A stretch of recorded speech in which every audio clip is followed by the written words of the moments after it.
নমস্কার। আজ আমরা পাঠ করব রবীন্দ্রনাথ ঠাকুরের একটা ছোট্ট কবিতা প্রশ্ন। প্রশ্ন রবীন্দ্রনাথ ঠাকুর।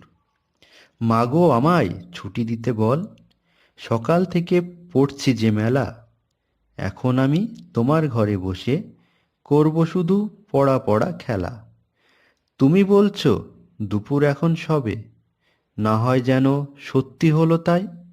একদিনও কি দুপুরবেলা হলে বিকেল হলো মনে করতে নাই? আমি তো বেশ ভাবতে পারি মনে, সূর্যি ডুবে গেছে মাঠের শেষে। বাগদি বুড়ি চুবড়ি ভরে নিয়ে শাক তুলছে পুকুর ধারে এসে। আধার হলো মাদার গাছের তলা, কালি হয়ে এলো দিঘির জল। হাটে থেকে সবাই এলো ফিরে, মাঠের থেকে এলো চাষির দল। মনে কর না উঠল সাজের তারা, মনে কর না সন্ধে হলো যেন। রাতের বেলা দুপুর যদি হয়, দুপুর বেলা রাত হবে না কেন? নমস্কার।